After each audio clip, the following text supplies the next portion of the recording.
despairrepair.com. Hi everyone, and welcome to another video from despairrepair.com. Hopefully from that little intro you've concluded what the video is about, and that is how to prepare your car for the winter season.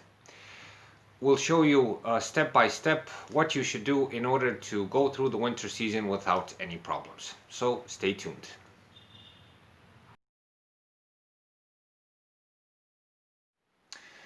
Now, the first and most important thing you should do on your car before the winter season starts is change the tires. There are two types of tires that are used. There is tires for the summer season and for the winter season.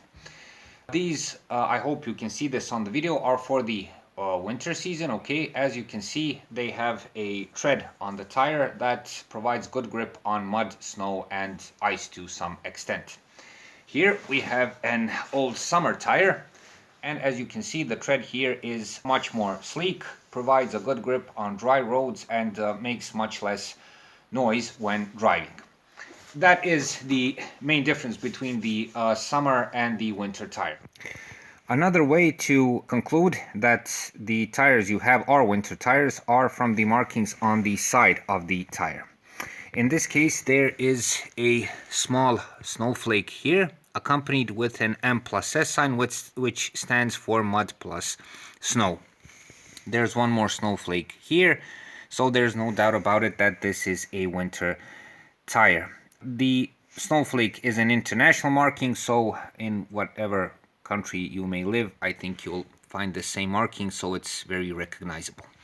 Also, what's important is that the tire tread is not worn out. If it is, then you won't have enough grip, so you'll have only winter tires for showing and not for using. One more important thing is that the tires are not too old. When they get too old, they tend to lose their characteristics and provide much less grip. Another important thing is tire pressure. So if you change the winter tires on your own, make sure that they're inflated to the proper pressure. Overinflation or underinflation can cause problems on the road. If you change the tires in a tire service, they will probably do this themselves. Make sure to change the summer tires. If you encounter a snowy or muddy or icy road with summer tires in low temperatures, it's almost guaranteed that you'll slide off the road. That's very dangerous, and you can lose control in a matter of seconds. Do it on time. Don't wait for the winter to come to change the tires.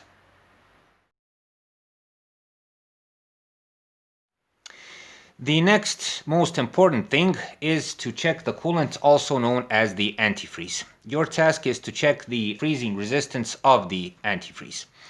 In order to do this, you can buy yourself a cheap coolant gauge like this one. I bought this something like 15 years ago for 10 euros, still serves me well, and this enables you to check the coolant at your convenience. We made a separate video on this topic, how to check the coolant on your car. I'll leave a link, so if you're interested, you can take a look. What's important here is to see that the coolant resistance is above minus 20 degrees. This is in Celsius. Anything under that, and you should either add coolant or change the coolant altogether. Don't, under any circumstances, wait for the winter with water inside the system. In really low temperatures, it will freeze and cause a lot of trouble. In more radical cases, it can even cause cracking of the engine block, which means that the engine will be good for nothing. So make this check on time. It is very, very important.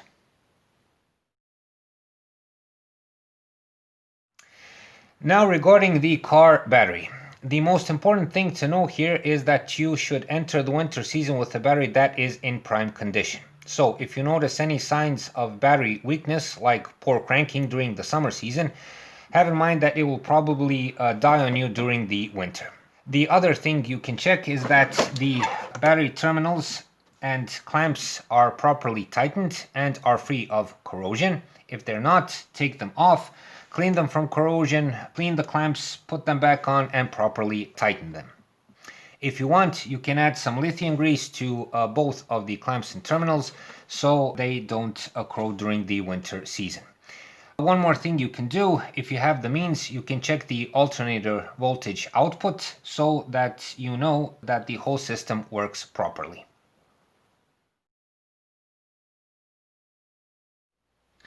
The next important fluid you should check is the windshield washer fluid.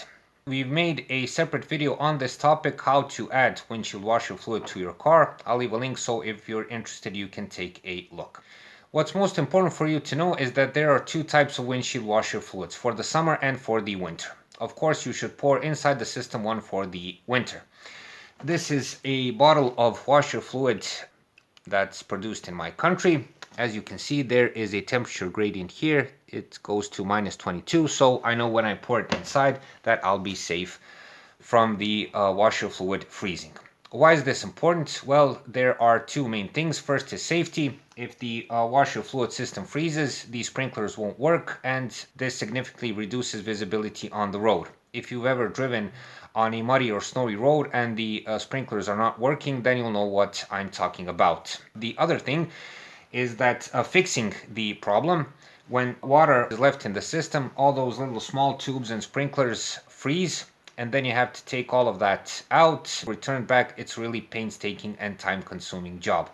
So although it's a small task to do, it's very important. Be sure to do it on time.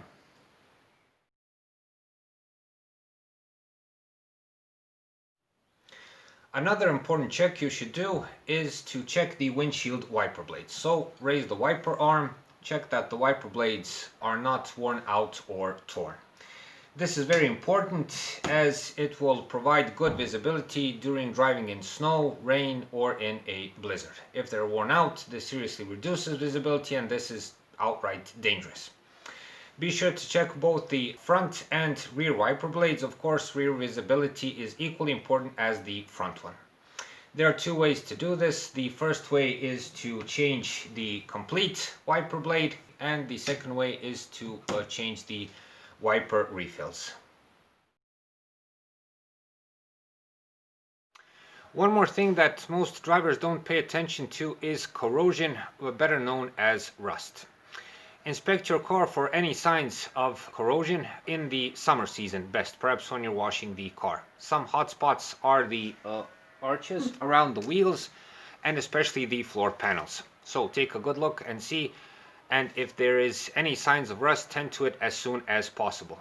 If you enter the winter season with a small rust hole of perhaps this size, during the winter season it can grow multiple times, and this can cause big problems. Fixing a small rust spot is not that much of a problem, while fixing a big hole, perhaps in the floor panel, is a big expense. So make a good inspection and make sure that there are no rusty spots. If there are, tend to it as soon as possible. Another important thing to check is that the cabin heating and the airflow inside the passenger cabin works properly. Best check this during the summer season. Most of us keep the heating like this during the whole summer season, which is normal, but from time to time you should turn the switch and turn the heating on so that you're sure that everything works properly. Also make sure that the blower works at full capacity always, and that all the directions of the airflow work. One more thing to check: if the airflow is weak, you should check the pollen filter and change it if necessary. During the winter season, you should consider using good quality fuel. Of course, you should use good quality fuel all through the year, but at winter it's especially important. Good quality fuel should have a lower freezing point, so you should be safe from this kind of problem. The second thing you should consider is using fuel additives. There are renowned manufacturers out there who make these additives in good quality, so when pouring the fuel in the tank, add this additive to a certain proportion and you'll be safe from this problem. This is especially good for diesel fuel, which is more prone to freezing. Regarding the equipment you need, I don't know about your country, but in my country, snow chains are obligatory. You have to have them in your equipment. A much better and much more convenient replacement are those plastic zip ties, which you can easily put on the wheel. If you haven't mounted snow chains in the middle of the winter, you do not know what is a tedious and daunting task. The other two are optional. A good thing to have around the car is a basic set of tools, so some wrenches and screwdrivers so you can get yourself out of a tight spot. Jumper cables are also very useful. I would recommend to have them in the car. If you have a flat battery, you can solve the problem in a matter of minutes. Also, if someone else has a flat battery, you can be a good driver and help them. Of course, needless to say that you at all times have to have the rest of the equipment, that is the first aid kit, the spare bulbs, and so on.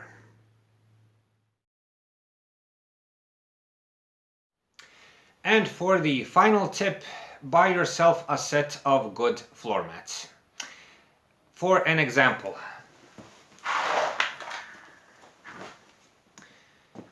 this is my old floor mat, and this is the floor mat I bought last year. I'm sorry I didn't have the chance to clean it. I hope you can see the difference. The old floor mat I bought cheap. I admit I got tempted, and as you can see, after 1 year of usage, there is a hole here which water can get through, and it gets stiff during the winter season. It doesn't have the rim here, so it can keep water inside, opposed to the other floor mat, which is made out of quality rubber. It doesn't get stiff during low temperatures. It has this thicker rubber here, so the foot doesn't go through the rubber over time, and it has this edge for holding water inside. Now, why is this so important? Two main things. First of all, it will keep the car interior tidy. All the snow and dirt that you get inside the car will stay on the floor mat, so you can take it out with no problems. Another more important thing is that it will keep the carpets dry. If the carpets are moist all the time, this can, in the long term, cause rusting of the floor panels. So, a bit more money in the beginning will mean much less problems in the future. So, that's it for this time. I know this video may seem a bit long, perhaps boring, but in real time, all of these checkups will take about half an hour of your time. Maybe an hour if you decide to change the winter tires on your own. That is 1 hour worthwhile because it will get you out of a lot of problems during the winter season. Also, if you have some regular maintenance to do, perhaps oil changes, filter changes, some repairs around the brakes, make sure to do it on time, and if you can before the winter season, it will mean the world to both your car and to your driving safety. Please like and subscribe. It's a huge help for what we're doing on this channel. Also, if you find the time, visit us on our website, despairrepair.com, where you can find more useful car and driving tips. Thank you very much for your time.